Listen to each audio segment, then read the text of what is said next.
यार दोस्तों, इस वीडियो में हम बात करते हैं जो पवन के कार्य एवं वातज स्थलाकृतियां, यानी कि जो हमारी पवन है वो किस प्रकार की स्थलाकृतियों का निर्माण करती है। ये स्थलाकृतियों का निर्माण जो पवन है वो अर्ध शुष्क और मुस्तलीय क्षेत्रों में जहाँ वर्षा कम होती है और जिसके कारण जो है चट्टानों के जो कण है वो आपस में इतने अच्छे से नहीं जुड़े होते, जहाँ क्या है पवन है अपने अपर्दन कार्य करती है और इसके द्वारा अनेक प्रकार की स्थलाकृतियों का निर्माण करती है। तो ये ज्योग्राफी का जो टॉपिक है ये फर्स्ट ईयर सेकंड सेम के अंदर है। 8 हमारा लेसन है ये वातज स्थलाकृतियां।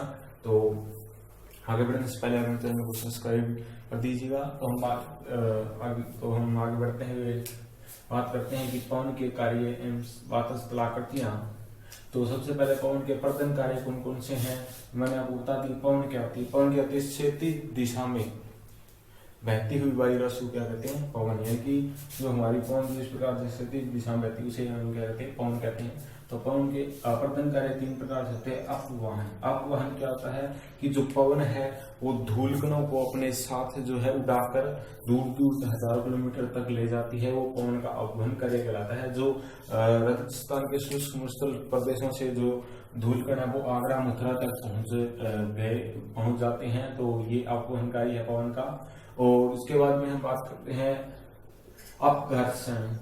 अपघर्षण का मतलब है यानी कि जो धूल कण है वो क्या करते हैं, जो रेत के धूल कण होते हैं वो अपने मार्ग में पड़ने वाले चट्टानों पर रेत मार्ग करते चलते हैं, उसे हम अपघर्षण कहते हैं। क्योंकि जो वायु है वो जो ज्यादा ऊंचाई तक वो धूल कणों को नहीं उठा सकती। जो भारी धूल कण है वो धरातल के नीचे तक ही होते हैं। 6 मीटर की ऊंचाई तक ज्यादातर जो धूल कण है वो वायु अपने साथ उठा सकती है। तो जो वायु अपने साथ जो धूल कण होते हैं वो जो धूल कण आते हैं, रेत के कण है वो रेत मार्ग का काम करते हैं चट्टानों पर, जिससे चट्टानों में होता है अपर्दन होता है। उसके बाद में बात करते हैं संघर्षण। यानी कि जो चट्टाने हैं वो वायु के अंदर जो धूलकण है वो आपस में क्या है रगड़ खाते हुए जो छोटे होते रहते हैं वो आपस में टूटते रहते हैं, उसे हम संघर्षण कहते हैं।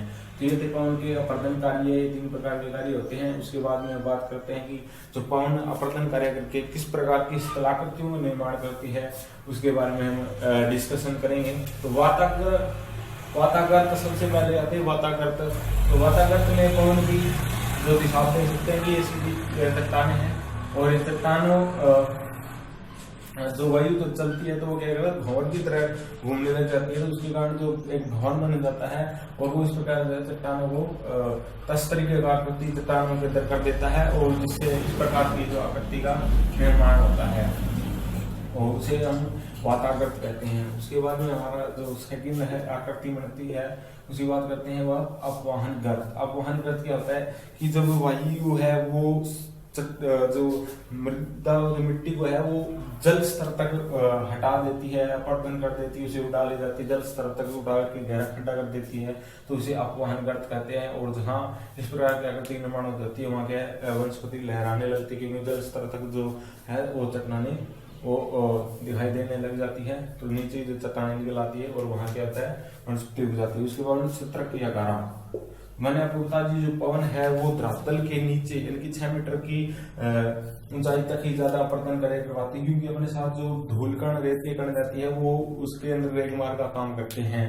तो जो इसी कारण जो पवन है इस प्रकार इस दिशा से आती है, जो धरातल के नजदीक होती है वो उस जो धूल कण होते हैं वो उसी के चट्टान के अपवर्तित कर देते हैं, जिस कारण नीचे का जो भाग है वो अपवर्तित हो जाता है, ऊपर का भाग थोड़ा छोटा रहता है। जिस प्रकार की जो आकृति का निर्माण होता है उसे कहते हैं छत्रक या गारा। इस प्रकार की आकृति है और राजस्थान के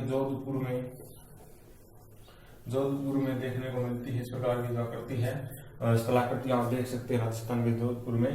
ज्यूजन, उसके बाद में हम बात करते हैं ज्यूजन। इसके अंदर क्या होता है जो चट्टाने हैं वो एक दूसरे के ऊपर सीधी दिशा में जब होती हैं, कठोर और कोमल चट्टाने, ये कठोर चट्टाने हैं और ये कोमल चट्टान है, एक कठोर चट्टान जब क्षैतिज दिशा में होती है तो पवन है वो कोमल चट्टानों को अपवर्तित कर देती है और जो कठोर चट्टान इस प्रकार के नीचे कोमल चट्टान मिल जाती है। इस प्रकार की जो आकृति बनती है उसे हम क्या कहते हैं ज्यूजन कहते हैं। उसके बाद में यार्डान, जब चट्टान क्या है एक दूसरे के लंबवत दिशा में होती है, इस प्रकार लंबवत दिशा में एक दूसरे के समानांतर होती है, जो पवन है लंबवत दिशा में होती है, बीच बीच में जो कोमल चट्टानी होती है उसका क्या है वो ये जो अपर्दन कर देती है, जिसके कारण इस प्रकार की जो स्थलाकृतियों का निर्माण होता है। और इंशेल वर्ग की बात कर लेते हैं। इंशेल वर्ग क्या होता है कि जो रेगिस्तानी मरुस्थलीय इलाका है वहां क्या है जो वायु है वो अपर्दन करके ज्यादातर जो रेत के कण है उसे उड़ा ले जाती है, और बीच बीच में जो कठोर चट्टानों के टीले बच जाते हैं जिन्हें हम इंशेल वर्ग कहते हैं। ये क्या है सारा रेगिस्तान में है वो एक द्वीप के रूप में नजर आते हैं। जिस प्रकार महासागर में जो द्वीप होता है वो क्या होता है समुद्र तल से ऊंचा दिखाई देता है, उसी प्रकार जो है ये धरातल से ऊंचे दिखाई देते हैं। इंशेल वर्ग कठोर चट्टानें जो शेष रह जाती है इंशेल वर्ग कहते हैं। उसके बाद में हम बात करते हैं भूस्तंभ। कई बार क्या होता है कई जो चट्टानें जो कठोर चट्टानें कहीं कहीं कठोर चट्टानें पाई जाती है, जैसे कि ऊपर कठोर चट्टानें है, नीचे कोमल चट्टान है, कोमल चट्टानें है। तो इनका क्या होता है कि जो कठोर चट्टानी है वो उसके आसपास की जो मिट्टी उसका तो अपर्दन हो जाता है, लेकिन जो कठोर चट्टान के नीचे मिट्टी वो बची रह जाती है, और इस प्रकार की जो स्थलाकृति का निर्माण होता है उसे भूस्तंभ कहते हैं। उसके बाद में बात करते हैं मेसा या ब्यूट। कई बार क्या होता है जो पठार इलाका होता है वहां क्या होता है जो पठार की डालतरी होती है, और वहां क्या होता है जो अपर्दन कार्य के द्वारा जो ऊपर की कोमल परत अपरदित हो जाती है, नीचे फिर कठोर परत चट्टानें बच जाती है, उसके नीचे फिर कोमल चट्टानें बच जाती है और वो उनके सुरक्षित रखती है। इस प्रकार जो है मेसा या ब्यूट का निर्माण होता है। ये जो बच गया हमारा पार्ट बीच में इसे ब्यूट कहेंगे, मेसा या ब्यूट। उसके बाद में बात करते हैं पवन खिड़की। कई बार क्या होता है जो चट्टानें हैं वो जो कठोर चट्टानें वो लंबवत और क्षैतिज दोनों दिशा में पाई जाती है, और कहीं कहीं जो कोमल चट्टानें होती हैं उनके बीच में होती है, और जो वायु है वो चट्टानों को अपर्दन करके जो कोमल चट्टानों को डाली जाती है और पहले तो ये खड्डे बनते हैं।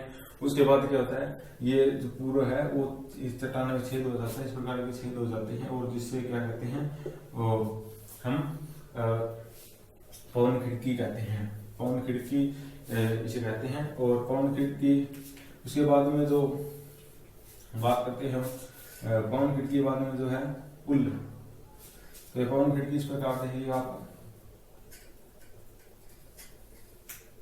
ये क्या करती है पवन खिड़की जो निर्माण हो जाता है, और उसके बाद में पवन खिड़की में जो पर्दन है वो ज्यादा ऐसे करते करते वो क्या चट्टानी यहाँ तक पहुंच जाती है, इसके चट्टानी का क्या पर्दन कर देती है, पवन खिड़की का निर्माण होता है।